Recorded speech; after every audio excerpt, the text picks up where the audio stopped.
My first time homeless was in 96. First time. July 4th, 1996, my first time homeless. And I'm sitting here almost 30 years old going, what the hell is my life? What happened to my life? That was my first time when I came into the mission. On that Thursday, and I come through the doors, and my life had, I thought it was the bottom, but guess what? Every bottom has a trap door because there were more bottoms to follow. And on that Saturday, in comes this guy, this black guy, and he's about my height, and he's real kind of, has a little swagger about him, right? He talks about what his life was like. And it wasn't a church service. See, this was my first time, like, it was a spiritual thing. He wasn't talking, like in church, you don't talk about you smoked crack. You say, I did some bad things. No, he's like, I smoked crack. And I could relate to him. So afterward, I talked to him. And he told me his name was Mike Robinson. And so he came back that Sunday. And I got with him. Just like City Honors, just like Elmira College, just like School 53, just like my mom, one of the most important people in my life is Mike Robinson. When we go full circle, and I came back to the mission in 2009, I thought my life was truly over. And I thank God for this place. That's why I'll do whatever is asked of me here, I'll do it. Because it's been here for me. And I came, and there was Mike, right there. I used to think that I always had another rehab in me, or I had another homeless shelter in me. Never realizing I could have died out there. So I'm grateful for that. I got involved in the discipleship program.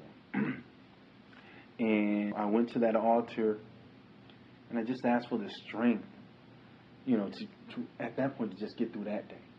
God showed himself to be so real to my life, because one day I'm sitting outside the mission, and I get a phone call on my phone, which I couldn't believe I still had a phone on. That part, I think about that. How did I keep money to keep a phone on? But God was good. It was my old job. I thought I walked off of this job. And it was a message from my HR person saying, Lonnie, we know you stopped coming to work. We don't know what the problem was, but if you're okay now, do you want to come back? By the grace of God, I am celebrating 20 months clean for the first time in almost 30 years. In almost 30 years. And it has nothing to do with me. The missions role was that it was here. The missions role was that they had godly people in place.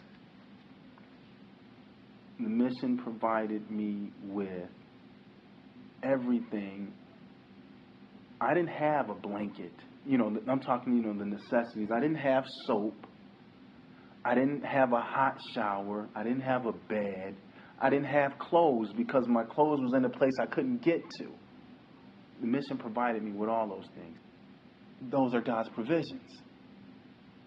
I'm grateful for that.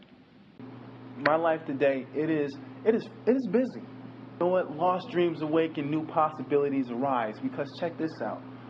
What I wanted to be, you had asked earlier on what I wanted to be. I thought I wanted to be an accountant. I thought I wanted to be a lawyer.